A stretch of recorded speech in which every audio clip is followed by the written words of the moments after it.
நன்றியோடு துதிக்கிறோம், ஸ்தோத்திரிக்க கர்த்தாவே. இந்த அருமையான நாளைக்காய் நன்றி செலுத்துகிறோம் ஆண்டவரே. அப்பா, இந்த நாளை கூட ஆண்டவரே, அடிமை ஆண்டவரே, அப்பா ஸ்தோத்திர கர்த்தாவே, உங்களுடைய வார்த்தையை ஆண்டவரே அப்பா பகிரும்படியாக ஆண்டவரே அப்பா வாய்ப்பை தந்ததுக்காக நன்றி செலுத்துகிறோம் ஆண்டவரே. அடிமை மறைத்து நீங்க இடைப்படுங்க அப்பா. என் வாயின் வார்த்தைகளும் இதயத்தின் தியானமும் சமூகத்தில் பிரீதியா இருப்பதாக. ஆமென். அல்லேலூயா. கர்த்தர் நல்லவர், அவர் கிருபை என்றும் உள்ளது. நாம் நிற்பதும் நிர்மூலமாக இருப்பதும் ஆண்டோட சுத்த கிருபை. இந்த நேரத்துல உங்களை எல்லாரும் பார்ப்பதிலே கர்த்தருக்கு மிகவும் சந்தோஷப்படுகிறேன். இவர்கள் ஆண்டவர் நம்மளோடு பேசக்கூடிய தலைப்பு என்னவென்றால் அர்ப்பணிக்கிறேன், சரண்டர். நம்ம ஒப்புவிக்கிறோம், அர்ப்பணிக்கணும், சரண்டர். அது காரியம்தான் ஆண்டவர் இந்த நாளில் பேச இருக்கிறார். ஆண்டவராகிய தேவன் அனைத்தையுமே படைத்தார் இல்லைங்களா? அனைத்தையுமே படைத்தார். எத்தனை நாள்ல படைத்தார்?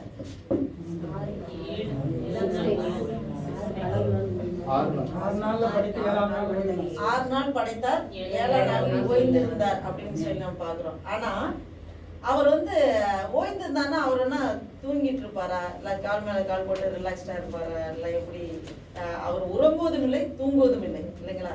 அப்ப அவரு அப்ப 6 நாள் படைச்சிட்டு 7ஆம் நாள் ஓய்ந்திருந்தான்னு சொல்றேன்னா நீங்க பாருங்க, ஆதியாகமம் 2ஆம் அதிகாரம் 1-2 வசனங்கள் எடுத்து வாசிங்க. ஆதியாகமம் 2ஆம் அதிகாரம் 1-2 வசனம். வானமும் பூமியும் அவளில் சர்வ சேனையும் உண்டாக்கப்பட்டு தீர்ந்தன. தேவன் தாம் செய்த தம்முடைய கிரியைகளை 7ஆம் நாளிலே நிறைவேற்றி தாம் உண்டாக்கின தம்முடைய கிரியைகளை எல்லாம் முடித்த பின்பு 7ஆம் நாளிலே ஓய்ந்திருந்தார். 7ஆம் நாளில் நிறைவேற்றி அவர் 6 நாள் ஒவ்வொன்னா படைக்கிறாரு. 6 நாள், இப்ப 6ஆம் நாள் மனிதனை படைக்கிறாரு. எல்லாமே படைத்து அவர் எப்ப நிறைவேற்றார் பாருங்க. தேவன் தாம் செய்த தம்முடைய கிரியையை 7ஆம் நாளில் நிறைவேற்றி தாம் உண்டாக்கின தம்முடைய கிரியைகளை எல்லாம் முடித்த பின்பு 7ஆம் நாளிலே ஓய்ந்தார். அவர் 7ஆம் நாள் தான் அது நிறைவேற்றார், ஃபுல்ஃபில்மெண்ட், கம்ப்ளீஷன். அப்ப 7ஆம் நாள் தான் அவர் முடிக்கிறாரு, நிறைவு செய்யறது 7ஆம் நாள்ல. அப்ப வானமும் பூமியும் 6 நாளில் மனிதனை படைத்தா அது நிறைவானதா அப்படின்னு பார்த்தா அது நிறைவாகல. அது 7ஆம் நாள்ல தான் நிறைவேறுது. என்னன்னா ஆண்டவர் விலங்குகளை படைக்கிறாரு, அதுவும் நிறைவேறல. வானம் பூமி மற்ற எல்லாம் படைச்சாலும் அந்த 7ஆம் நாள் தான் நிறைவு செய்யறாரு, கம்ப்ளீஷன். அப்ப ஆண்டவர் அதை எப்படி நிறைவு செய்கிறார்னா ஆசீர்வதிக்கிறார், பிளஸ் பண்றார். அப்ப ஆசீர்வதிக்கும் போதுதான் அது நிறைவாகுது. பாருங்க, ஆண்டவர் ஆசீர்வதிக்கவில்லைன்னா அது நிறைவாகாது. நம்ம எவ்வளவுதான் கஷ்டப்பட்டு நம்ம உழைச்சாலும் காசு சம்பாதிச்சாலும் என்ன பண்ணாலும் ஆண்டவர் ஆசீர்வதிக்கலைன்னா அது நிறைவேறாது. பொத்தல் பையில போட்ட மாதிரி தான் காசு எல்லாம் போகும். எங்க போகுது? சம்பாதிக்கிறோம், ஒண்ணுமே மிஞ்சலே அப்படின்னு தான் நம்ம நினைப்போம். ஆண்டவர் அதை ஆசீர்வதிக்கும் போதுதான் அது நிறைவு தன்மைக்குள்ள வருது. நம்ம ஒரு வீடு கட்டுறோம், நம்ம காரு பைக் ஏதாவது வாங்குறோம், நமக்கு எல்லா பொருட்கள் என்ன வாங்கினாலும் அது எல்லாம் நிறைவு செய்ய வேணும்னா ஆண்டவர் அதை ஆசீர்வதிக்கணும். அப்பதான் அது நிறைவாகுது. அப்ப ஆண்டோடைய ஆசீர்வாதம் நிறைவாக உண்மையா கிடைக்க வேண்டிய இடம் எது தெரியுங்களா? பலிபீடம். பலிபீடத்துலதான் அது முழுமையா நிறைவாகுது. அப்ப ஆண்டவருக்கு முழுமையா அர்ப்பணிக்கிற இடம் தான் பலிபீடம். நம்ம முழுசா ஆண்டவர்கிட்ட இந்த பலிபீடத்துல ஒப்பு கொடுக்கணும். ஆண்டவரே, எனக்கு எல்லாமே நீங்க தான் ஆண்டவரே. ஃபுல்லா நம்ம அர்ப்பணிக்கணும், ஒப்பு கொடுக்கணும். நம்ம சுயமா எடுத்து செய்யறதுக்கு நான் சம்பாதிச்சேன், நான் என்னோட வேலை, நான் இது பண்ணேன் அப்படின்னு சொல்றதுக்கு ஒண்ணுமே கிடையாது. Fully surrender to God. நம்ம ஆண்டர்கிட்ட முழுமையா அர்ப்பணிக்கணும் இந்த பலிபீடத்துல. அதுதான் ஆண்டவர் எதிர்பார்க்கிறார்.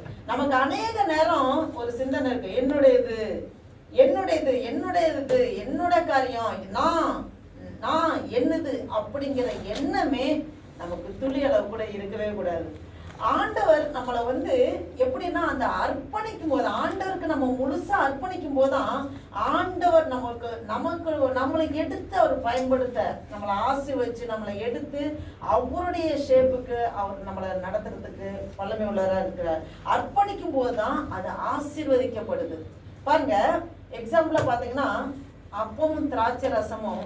இப்ப அப்பம் கடையில எங்க வேணா கிடைக்கும், திராட்சை ரசம், கிரேப் ஜூஸ் எங்க வேணா கிடைக்கும். ஆனா பலிபீடத்துல வச்சு அது ஜெபிக்கும் போது அந்த அப்பம் ஆண்டோட சரீரமா மாறுது, திராட்சை ரசம் ஆண்டவருடைய ரத்தமா மாறுது.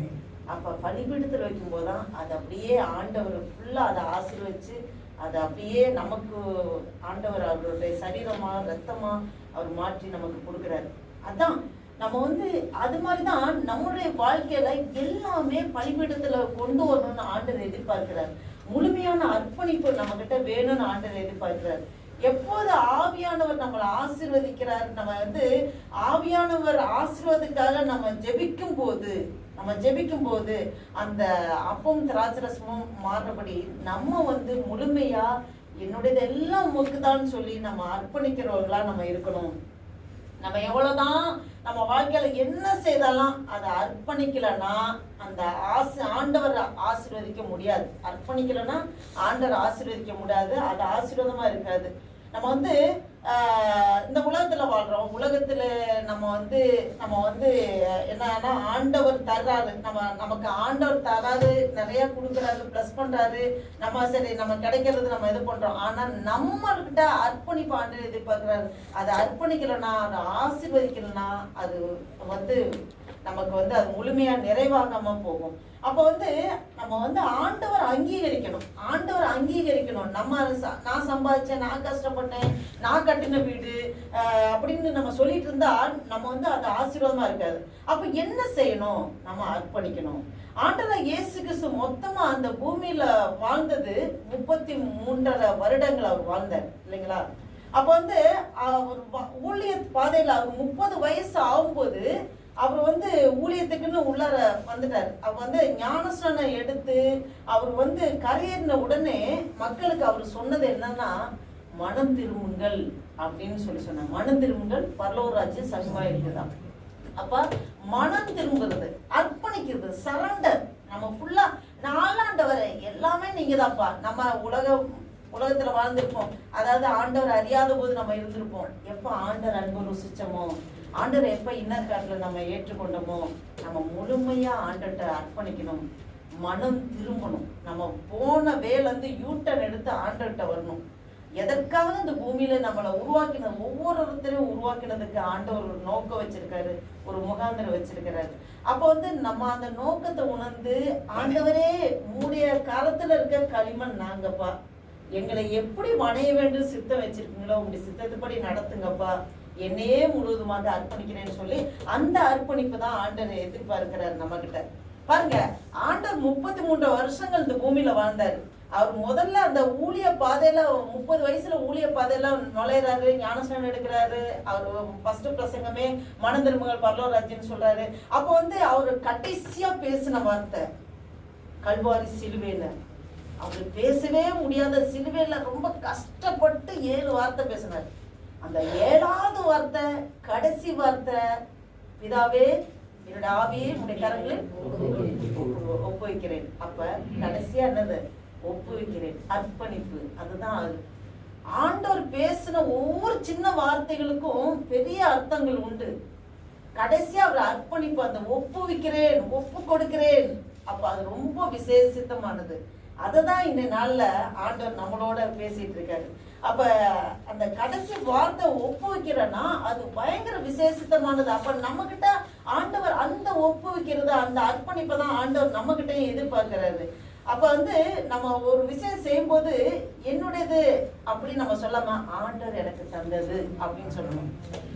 உங்களுக்கு எத்தனை பிள்ளைங்க அப்படின்னு கேட்டா, என்னோட பிள்ளைங்க இத்தனை பேர் நம்ம என் பிள்ளைன்னு சொல்றது கூட ஆண்டவர் எனக்கு தந்த பிள்ளை அப்படின்னு சொல்லணும். ஆண்டவர் எனக்கு தந்த வீடு, ஆண்டவர் எனக்கு தந்த குடும்பம். அப்ப தேவனை முன்னாடி வச்சு நம்ம வந்து நம்மளுடைய பேச்சுக்கள், நம்ம எண்ணங்கள் அப்படியாக மாறணும். ஆண்டவர் எனக்கு தந்த வேலை, ஆண்டவர் எனக்கு தந்த பொருட்கள் அப்படின்னு சொல்லி நம்ம ஆண்டவரை முன்னாடி வச்சு செய்யணும்னு சொல்லணும்னு சொல்லி ஆண்டவர் நம்மளுடைய சிந்தையும் சரி, நம்ம பேசும்போது சரி, நம்மளுடைய எண்ணங்கள் அப்படியா இருக்கணும்னு ஆண்டவர் எதிர்பார்க்கிறார். அர்ப்பணிக்க விட்டால் அது எப்படியா மாறும்னா விக்கிரகமா மாறும். விக்கிரக ஆராதனையா ஆண்டவர் அருவருக்கிறார். ஆண்டவருக்கு முதலிடம் கொடுக்கணும். ஆண்டவருக்கு முதலிடம் கொடுக்கிற இடத்துல வேற ஏதாவது வச்சனா, ஒண்ணு அது வந்து குடும்பத்தை வைக்கலாம், இல்ல சில பேர் பிள்ளைங்களை முதலிடமா வச்சு பிள்ளை நேரமே அன்பு காமிச்சிட்டு அப்படி இது பண்ணலாம், ஆண்டவரை 2வது இடத்துல இருக்கலாம்.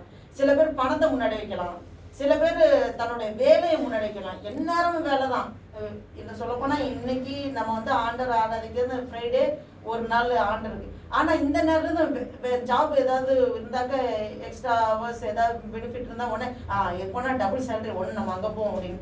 அப்ப வேலையை முன்னாடி வைக்கிற மாதிரி அது விக்கிரகமா மாறும். ஆண்டவர் விக்கிரக ஆராதனை அருவருக்கிறார். அப்ப விக்கிரகமா நம்ம மாறும்போது அப்ப இந்த விக்கிரக ஆராதனை ஆண்டவருக்கு பிரியமில்லாத காரியம். ஆண்டவர் நம்ம கிட்ட இருந்து எப்பவுமே ஆண்டவர் நம்மகிட்ட எதிர்பார்க்கறது முதலிடத்துல தேவனை வைக்கணும். அவர் தான் நமக்கு, அதுக்கப்புறம் தான் ஆண்டவர் தந்துதான் மற்றதெல்லாம். அப்ப அந்த தான் கடவுளை தவிர என்னுடையது என்று சொல்லி முதலிடத்தில் வைக்கிற எல்லாமே விக்கிரகமா மாறும். அப்ப அதற்குன்னு ஏதாவது நம்ம செய்யும்போது அது விக்கிரக ஆராதனையா மாறும். ஆண்டவர் அதை வந்து அது ஹஸ்பண்டா இருக்கலாம், ஒய்ஃபா இருக்கலாம், பிள்ளைகளா இருக்கலாம், வேலையா இருக்கலாம், படிப்பா இருக்கலாம், அது வந்து பணமா இருக்கலாம், நகை இருக்கலாம், எதா இருந்தாலும் தேவனை முன்னாடி வைக்கணும்னு ஆண்டவரை எதிர்பார்க்கிறாரு. நம்மளே அறியாம நம்ம வந்து அந்த அப்படி முன்னாடி வைக்கிற அதையே நம்ம ஆராய்ச்சிட்டு இருப்போம். அது வந்து நமக்கே தெரியாது. நம்ம வந்து ஃபுல்லா நம்ம அர்ப்பணிக்கணும் ஆண்டு எதிர்பார்க்கிறாரு. பாருங்க, நம்ம வந்து ஆண்டவர் வந்து பாத்தீங்கன்னா அந்த 5 அப்பம் 2 மீனை கொண்டு ஆண்டவர் எல்லாத்துக்கும் பகிர்ந்து கொடுக்குறாரு இல்லையா? அது பெரிய அற்புதம். 5 அப்பம் 2 மீனை கொண்டு 5000 பேருக்கு மேலான புருஷர்களுக்கு போஷிக்கிறது கொடுக்குறாரு மீன்கள். அதுக்கு முன்னாடி என்ன பண்றான்னா அதை எடுத்து ஸ்தோத்திரம் பண்ணி அர்ப்பணிக்கிறாரு ஆண்டவர்கிட்ட, பிதாட்ட. அப்ப ஆண்டவர் நமக்கு கற்றுக் கொடுக்கிறாரு எப்படி இருக்கணும். அதை ஸ்தோத்திரம் பண்ணி அதை ஆசீர்வதிச்சு கொடுக்கும் போதுதான் அது பன்மடங்கு பெருக செய்கிற ஒரு அற்புதம் நடக்குது. அப்ப அந்த அற்புதம் நடக்கணும்னா ஆண்டவர் நமக்கு ரோல் மாடலா காமிச்சிருக்காரு. நமக்கு ரோல் மாடல் வந்து ஆண்டவர் இயேசு கிறிஸ்து மட்டும்தான். அப்ப அவரு நமக்கு வாழ்ந்து காண்பிச்சிருக்காரு எப்படி இருக்கணும். அப்ப நமக்கு எது கிடைச்சாலும் நம்ம ஒரு முதல் மாதம் சேலரி வாங்கும்போது ஆண்டவர்கிட்ட ஒப்பு கொடுத்த, ஆண்டவரே இந்த மணி வாங்குறதுக்கு எனக்கு தகுதி இல்லைப்பா, இதை வேலை செய்யறதுக்கு எனக்கு பலனை தந்தீங்கன்னு, நீங்க கொடுக்குற பலன்பா, நீங்க கொடுத்த வேலை, நீங்க கொடுத்த ஆசீர்வாதம், இதுல நான் ஒரு சின்ன பகுதி ஒரு 10 தசம பாகம்னா 10 ஒரு பகுதி. அப்ப ஆண்டவருக்கும் சேர மணியை ஒதுக்கி வச்சுட்டு, ஆண்டவரே உமக்காக, ஆண்டவரே நீங்க கொடுத்த ஆசீர்வாதம் இதுல இருந்து நான் ஒரு பகுதி உங்களுக்கு தரேன்னு சொல்லி நம்ம ஒவ்வொரு இதையும் ஆண்டவரை முன்னாடி வச்சு செய்யும்போது ஆண்டவர் அதை ஆசீர்வதிக்கிறார். அந்த மணி அது கொஞ்சம் சேலரியா இருந்தாலும் நிறைய சேலரி இருந்தாலும் அதை ஆசீர்வச்சாதான் ஆண்டவர் அதை வந்து பழுகி பெருகிறதுக்கு, அதை நிறைவாக்குறதுக்கு ஆண்டு நடத்துவார். அப்ப நம்ம கிட்ட அந்த அர்ப்பணிப்பு தான் ஆண்டு எதிர்பார்க்கிறார். ஒரு காரியம் கிடைக்காம இருக்கும் போதே அந்த கிடைத்ததுக்காக நம்ம நன்றி சொல்லி பழகணும். அது பெரிய ஆசீர்வாதம். நமக்கு நிறைய காரியங்கள் இருக்கும். நம்மளோட ஜபம் எப்படின்னாக்க புலம்பி, ஆண்டவரே எனக்கு வேலை தாங்க, எனக்கு சரீர பலவீனம், வீட்டுல அந்த கஷ்டம் இந்த கஷ்டம், ஒரு பெரிய லிஸ்ட் போட்டு நம்ம இது பண்ணுவோம். ஒண்ணும் இல்லை, ஆண்டவர்கிட்ட எல்லாம் நடந்து முடிஞ்சதுக்காக நன்றி சொல்லி ஆண்டவர் எதிர்பார்க்கிற நன்றி. இப்ப இன்னை ஆராதனையில இடைவிடா நன்றி உமக்கு தானே, இணையில்லா தேவன் உமக்கு தானே. அப்ப என்ன நடந்தாலும் நன்றி ஐயா. அதேதான் நம்ம பாடின பாடலுக்கு என்ன நடந்தாலும், அது துன்பமா இருந்தாலும் இன்பமா இருந்தாலும், துன்பங்கள் வந்து நல்லது செஞ்சும் துன்பம் வரும், கெடுதல் செஞ்சும் துன்பம் வரும். ஆனா எல்லா துன்பங்களுக்காக, எல்லா பாடுகளுக்காக நம்ம நன்றி சொல்லி, நடக்காத காரியங்கள் கூட நம்ம நன்றி சொல்லி ஆண்டவர் நம்ம கிட்ட எதிர்பார்க்கிறார். அதான் பாருங்க, ஒரு கடன்ல இருந்து ஒரு விடுதலை ஆகணுமா, ஆண்டவரே கடன் எல்லாம் செட்டில் பண்ணதுக்காக ஸ்தோத்திரம், எல்லாத்துக்கும் விடுதலை தந்ததுக்காக ஸ்தோத்திரம், என் கரங்களை ஆசீர்வதிச்சதுக்காக ஸ்தோத்திரம், அநேகருக்கு உதவி செய்யும்படியாக என் கரங்களை நீங்க நடத்துனதுக்காக நன்றி சொல்லி நம்ம துதிக்கணும். உடல் பலவீனம் இருக்கும்போது ஆண்டவரே என்னை பலப்படுத்துறதுக்காக ஸ்தோத்திரம், காண்ட மிருகத்துக்கு ஒத்த பலனை தந்ததுக்காக ஸ்தோத்திரம் சொல்லி நன்றி இயேசுவேன் மட்டும் சொல்லணும்னு ஆண்டு இருப்பார். நன்றி, அதான் அர்ப்பணிப்பு. ஆண்டுகிட்ட முழுசா அர்ப்பணிக்க. அவர் தெரியும் நம்ம புலம்பல், நமக்கு வீட்டுல என்னென்ன கஷ்டம் இருக்குன்னு ஆண்டுக்கு தெரியாம இருக்கா? நம் வாயில் சொல்கிறோம்னு எல்லாத்தையும் அறிந்திருக்கிற தேவன். அல்லேலூயா. அப்ப எல்லாமே அவருக்கு தெரியும். நம்ம உங்களை ரொம்ப நேசிக்கிறார். இந்த இடத்துல ஆண்டவர் அழைச்சிட்டு வந்து, என் மகனுக்கு இந்த வார்த்தைகள் வேணும், அர்ப்பணிப்பு, நன்றி, உங்ககிட்ட இருந்து இந்த நன்றி ஸ்தோத்திரங்களை ஆண்டவர் எதிர்பார்க்கிறாரு. நீங்க அதிகமா ஸ்தோத்தரிக்கும் போது, அதிகமா ஆண்டவருக்கு நன்றி சொல்லும்போது, மகிமையா உங்களை நடத்துறத நீங்க பார்க்க முடியும். உங்க கண்களே காணும்.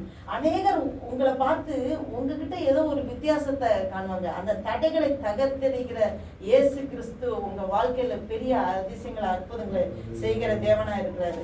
அதான் பாருங்க, அந்த பலிபீடத்துல ஒப்பு கொடுக்கணும். இப்ப யோவான் 6ஆம் அதிகாரம் 11ஆம் வசனத்துல பாத்தீங்கன்னா, இயேசு அந்த அப்பங்களை எடுத்து ஸ்தோத்திரம் பண்ணி சீசர்களிடத்துல கொடுத்தார். அப்ப சீசர்கள் பந்தி இருந்தவர்களுக்கு கொடுத்தார்கள். அப்படியே மீன்களையும் அவர் எடுத்து அவர்களுக்கு வேண்டிய மட்டும் கொடுத்தார். இயேசு செய்த ஒரே ஜெபம் நன்றி. அததான் ஸ்தோத்திரம் பண்றாரு. 5 அப்பம் 2 மீன் பிதாவன்ற அந்த வானத்துக்கு நேரம் உயர்த்தி ஸ்தோத்திரம் பண்ணி அதுக்கப்புறம் கொடுக்கும்போது அது பழுகி பெருகிறதுக்கு காரணம் என்னன்னா நன்றி சொல்றாரு. அப்ப என்ன இந்த பூமியில படத்திலே ஆண்டவரே, எங்களை என்ன இந்த பூமியில உருவாக்குறதுக்கு ஒரு நோக்கம் உண்டு ஆண்டவரே, நன்றிப்பா, நன்றி இயேசுவே அப்படின்னு நம்ம சொல்லணும்னு ஆண்டவர் எதிர்பார்க்கிறாரு. இன்னைய நாள் ஒரு நன்றி நம்ம சொல்லணும். எழும் போதே அன்றே இந்த நாளைக்கா நன்றிப்பா, நீங்க ஒரு நாளை எங்களுக்கு ஆயுசு நாட்டு ஒரு நாளைக்கு கூப்பிட்டு ஆராதனையில் சொன்னபடி ஆவியானவர் சிஸ்டம் மறைச்சு இடப்பட்டபடி நம்ம தூங்கி எழுந்தா அடுத்த நாள் ஜீவன் இருக்குமான்னு கூட தெரியாது. நம்ம படிக்கும்போது நம்ம நிம்மதியாக படுத்து தூங்குவோன்னு தெரியாது. ஆனால் நமக்கு இந்த மட்டும் நமக்கு ஜீவன் தந்து பலன் தந்து சுகம் தந்து நடத்துகிற தேவனுக்கு இருதயத்தின் ஆழத்திலிருந்து நன்றி செலுத்தணும்.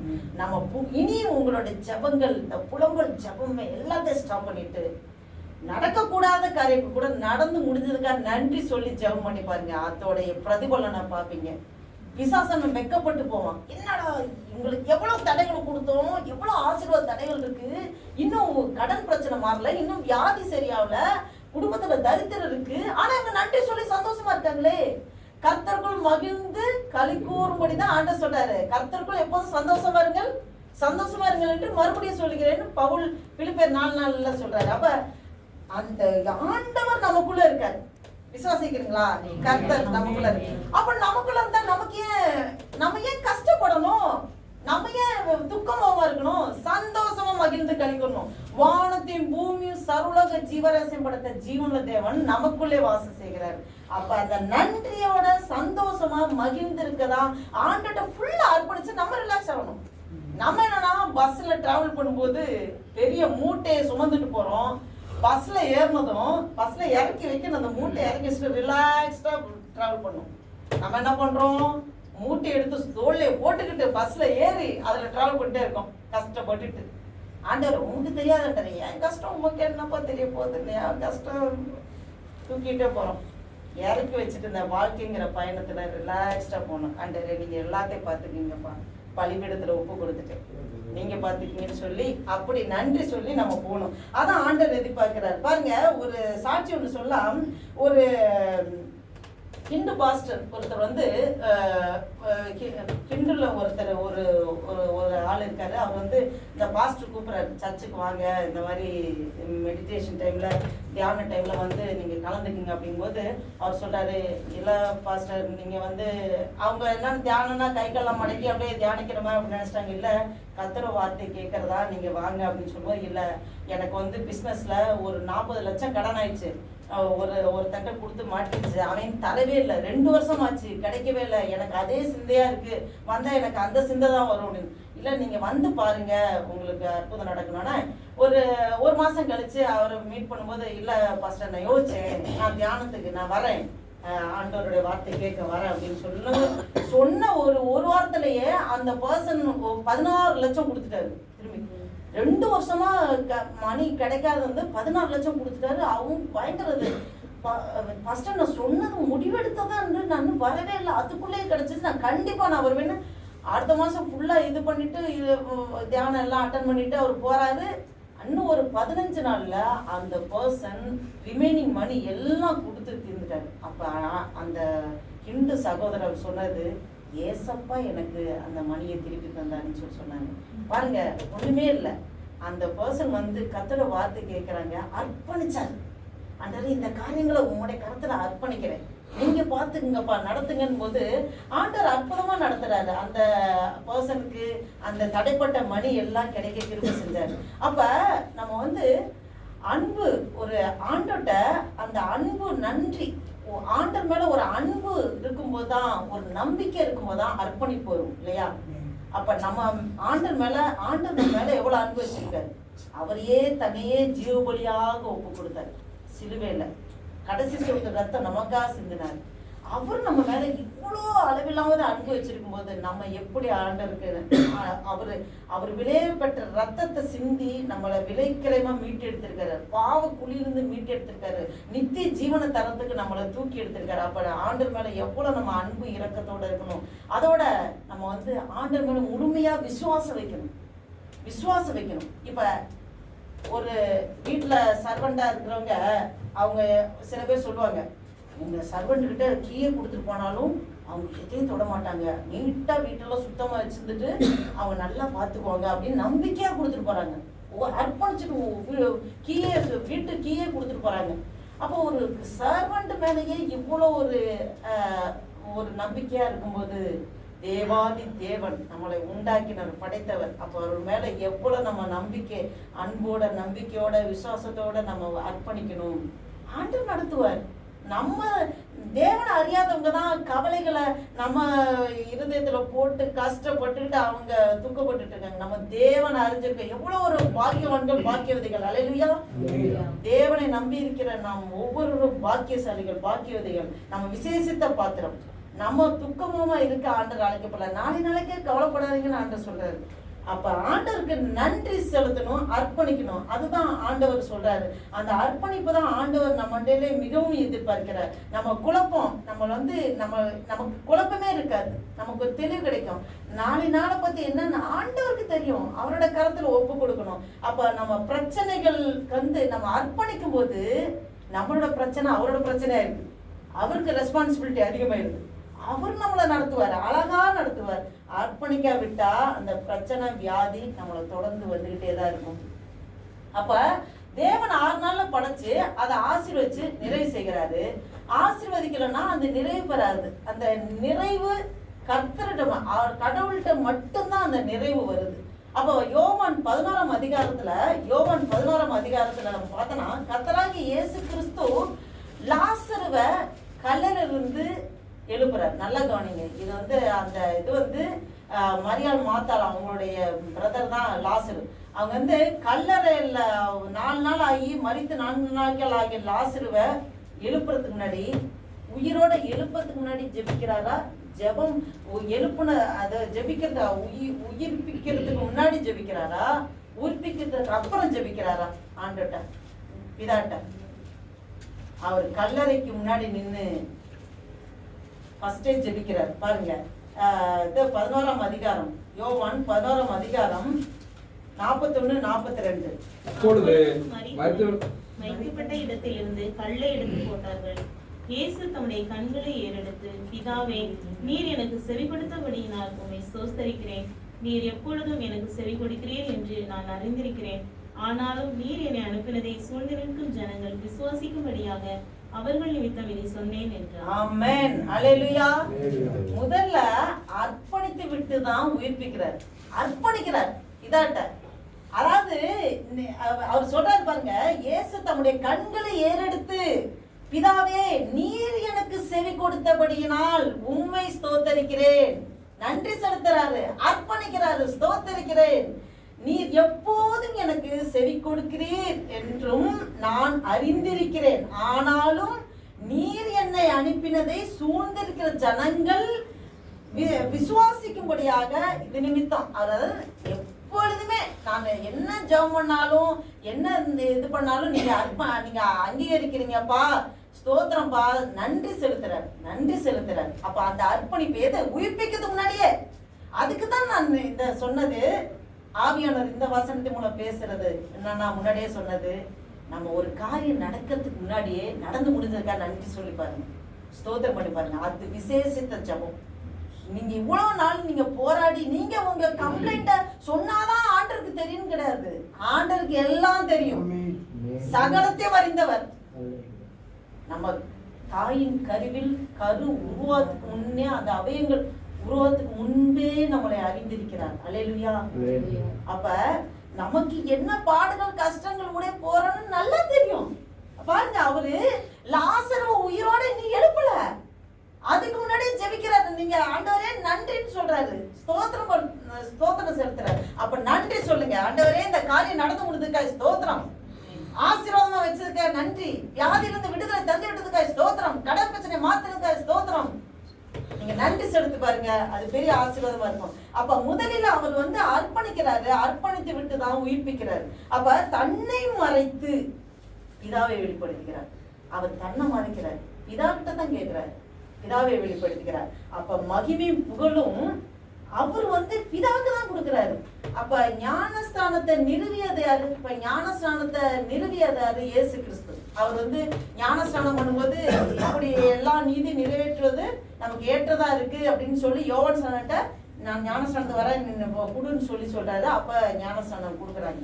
பாருங்க, அப்ப திருவிருந்த நிறுவியது யாரு? இயேசு கிறிஸ்து. அவர் தான் அப்பமும் திராட்சரசமும் என்னோட சரீரமா இருக்கு, ரத்தம் என்னோட ரத்தமா இருக்கு, திராட்சரசத்துல இதுல பானம் பண்ணுங்க, இதுல குடிங்கன்னு சொல்லி. அப்ப அவர் நம்ம இதன் மூலமாக வழி நடத்த செய்பவர் யாருன்னா பரிசுத்த ஆவியானவர். என்னன்னா இப்ப இயேசு கிறிஸ்து தன்னை மறைத்து பிதா வெளிப்படுத்துறாரு, பரிசுத்த ஆவியானவர் தன்னை மறைத்து இயேசு கிறிஸ்து வெளிப்படுத்துறாரு. நம்ம ஜெபிக்கும் போது அப்பம் திராட்சரசமும் அவருடைய சரீரம் ரத்தமா மாறுது. நம்ம அதே மாதிரி ஞானஸ்நானத்துல ஆவியானவர் நம்ம நினைப்போறாரு, இயேசு கிறிஸ்து தான் ஞாபகம் வரும். அப்ப பரிசுத்த ஆவியானவர் தன்னை மறைத்து இயேசு கிறிஸ்து வெளிப்படுத்துறாரு. அப்ப பரிசுத்த ஆவியானவர் வெளிப்படுத்தணும்னா நம்ம யார் மூலமா பரிசுத்த ஆவியானவர் வெளிப்படுத்துவார்னா நம்ம மூலமா தான். அப்ப இயேசு கிறிஸ்து தன்னை மறைத்து பிதா வெளிப்படுத்துறாரு, பரிசுத்த ஆவியானவர் தன்னை மறைத்து இயேசு கிறிஸ்து வெளிப்படுத்துறாரு. நம்ம பரிசுத்த ஆவியானவர் வெளிப்படுத்தணும்னா நம்மளை மறைத்து பரிசுத்த ஆவியானவர் வெளிப்படுத்தணும். அப்ப நம்ம மறைக்கணும், நம்ம சுய சாகணும். நம்மளுடைய நான் அப்படிங்கிறது சாகணும். நான் என்னுடையது, இது என்னுடையது, என்னோட காரியம் ஒண்ணுமே இல்லை, ஃபுல்லி சரண்டர் அர்ப்பணிப்பு. அப்ப அந்த திருத்துவத்திலேயே அவங்கவுங்க தன்னுடைய பெருமையை மேட்டுமையை காமிக்காம அவங்க தன்னை மறைத்துதான் பிதாவை வெளிப்படுத்துறாரு இயேசு கிறிஸ்து. பரிசுத்தாவினர் தன்னை மறைத்து இயேசு கிறிஸ்து வெளிப்படுத்துறாரு.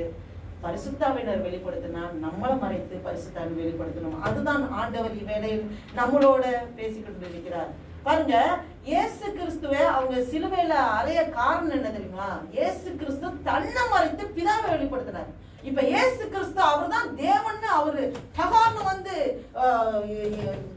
நிலநர அதிர்வு உண்டாவதாக எதிர்த்து பேசுறவங்க டக்குன்னு உடனே அவங்கள கில் பண்ணா உடனே அவங்கள செத்துருவாங்க, பஸ்பமாயி உடனே இதாயிருவாங்க. அப்ப தன்னை மறைச்சு உடனே தன்னை வெளிப்படுத்தலாம் தேவன்னு. அவர் அப்படி செய்யல, தன்னை மறைத்து பிதாவை வெளிப்படுத்தினார். அதனாலதான் இயேசு கிறிஸ்து யாருன்னு தெரியல, சிலுவையில அரைஞ்சாங்க. அப்ப ஒவ்வொருத்தரும் நம்ம ஆண்டவர் பரிசுத்த ஆவியானவர் இயேசு கிறிஸ்து வெளிப்படுத்துறாரு. நம்மளை மீட்பை நிறுவியது யாரு? மீட்பின் திட்டத்தை நிறுவினது இயேசு கிறிஸ்து. அதை செயல்படுத்தி நடத்துவது பரிசுத்த ஆவியானவர். இந்த நாட்கள்ல பரிசுத்த ஆவியானவருக்கு நம்ம ஒப்பு கொடுக்கணும்.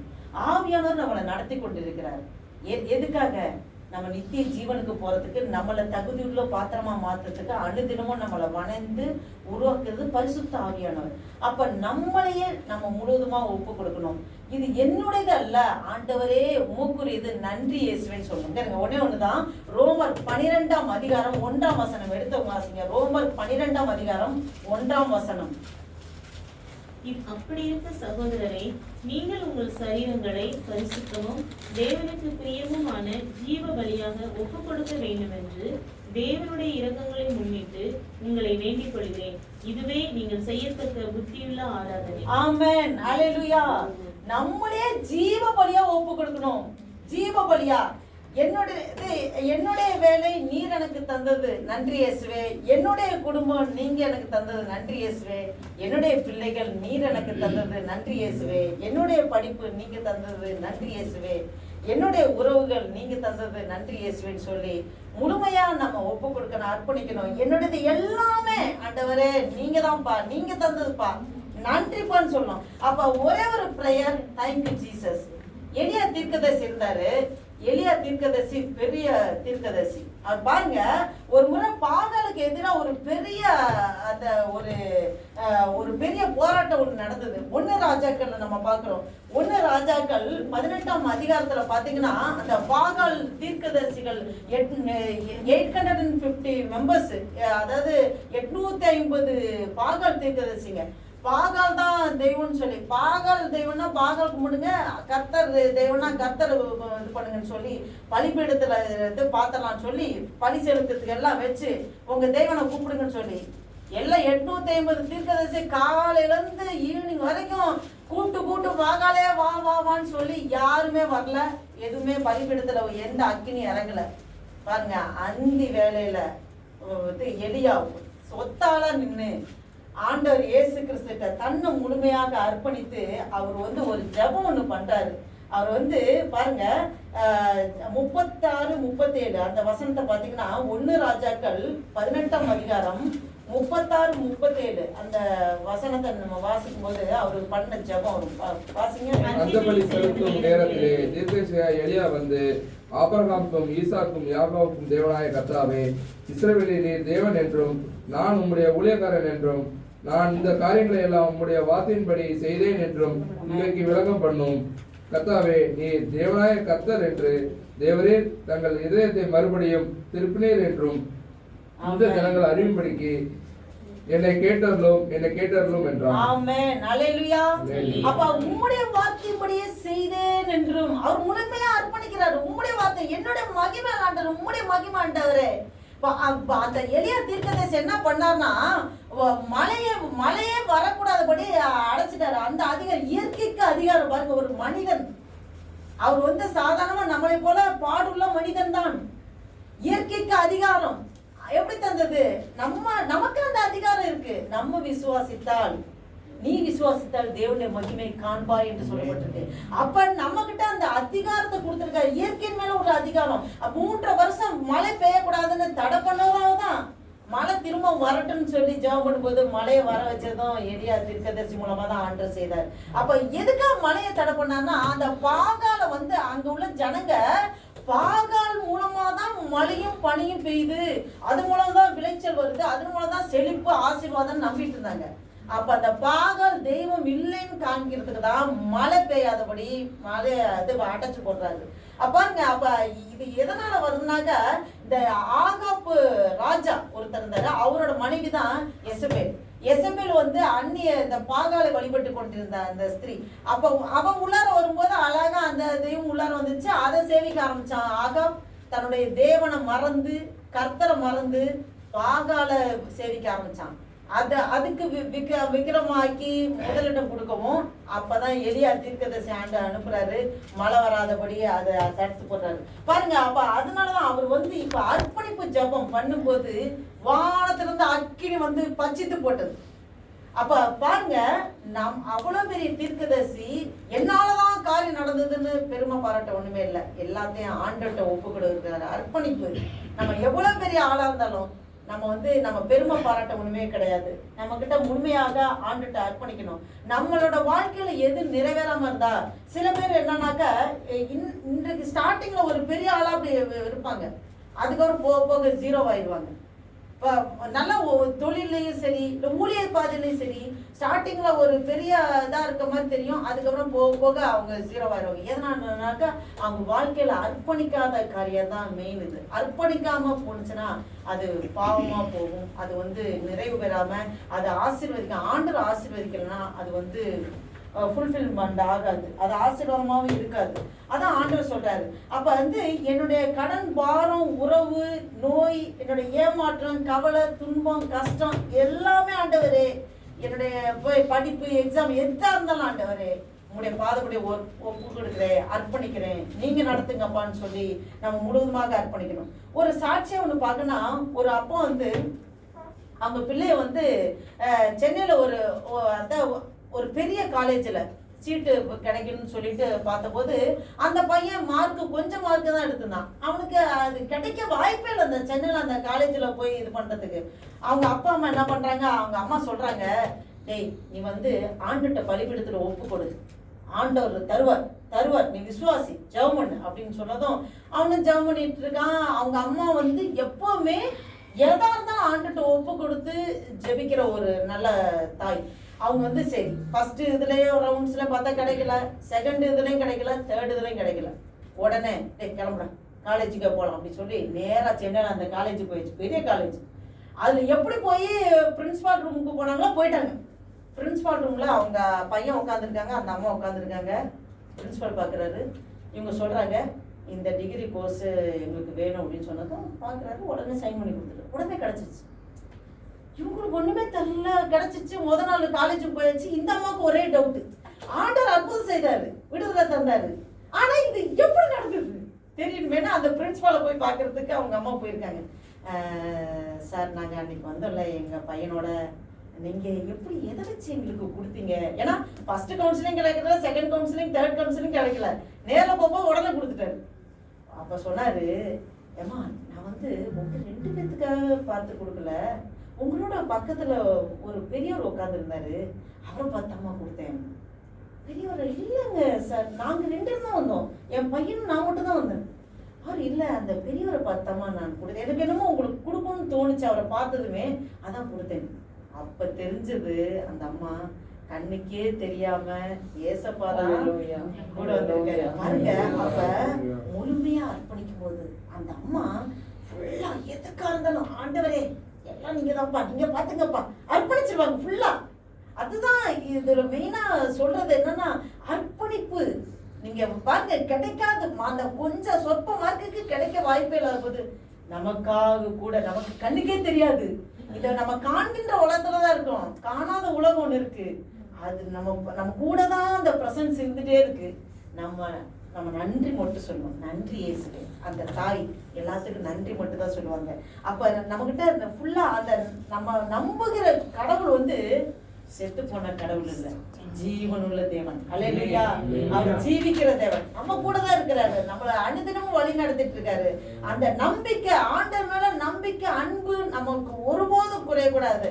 அந்ததான் ஆண்டவர் எதிர்பார்க்கிறாரு. பாருங்க அப்போஸ்தலர்ல 16ஆம் அதிகாரம் 23 to 31 வசனங்களை பார்த்தா பவுலும் சீலாவும், அது எல்லாரும் உங்களுக்கு சம்பவம் தெரியும். சிறைச்சாலையில அங்க கட்டி வச்சிருப்பாங்க, அந்த சங்கிலினால கட்டி வச்சிருப்பாங்க, உள் சிறையில அடைக்கப்பட்டிருப்பாங்க, யாருமே வெளியில வர முடியாது, மாட்டு இதுல கட்டி வச்சிருப்பாங்க, தொழுதுல பாருங்க வெளியில வரக்கூடாதுன்னு.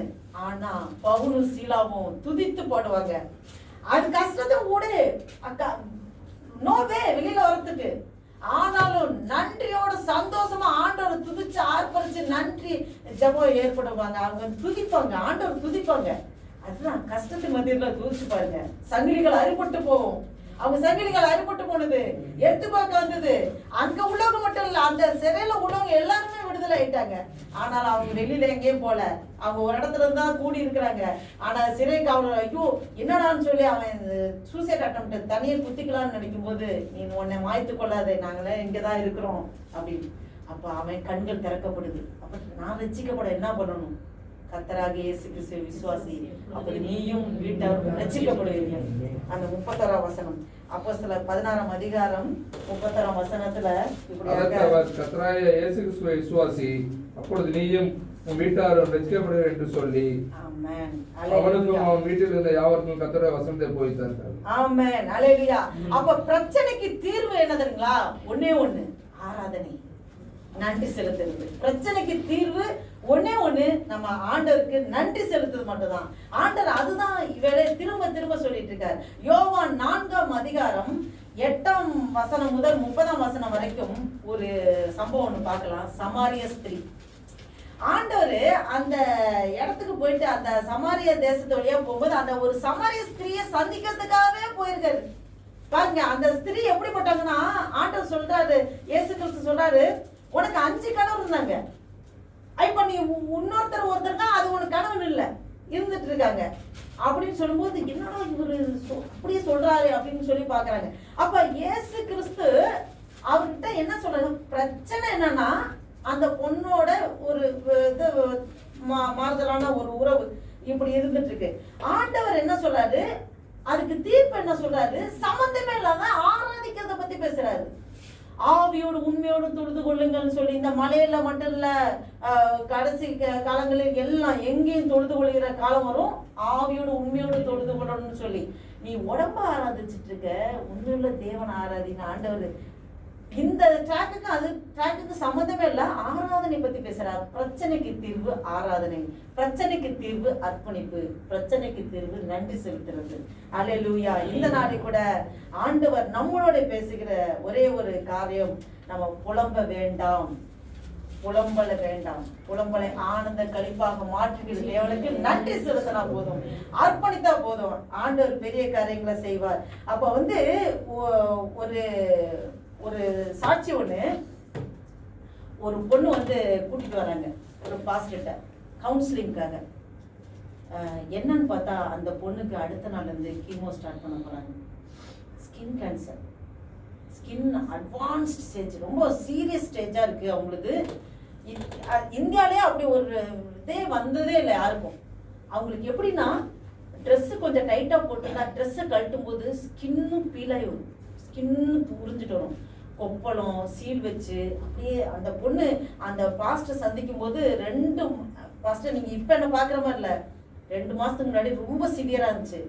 ஆனால் அந்த பொண்ணுக்கிட்ட ஒரு விசுவாசம் என்னமா இருந்தது, நான் ஏசப்பாவை எப்பயும் அண்ணா அண்ணான்னு கூப்பிடுவேன், எங்கள் அண்ணான்னு தான் கூப்பிடுவேன்.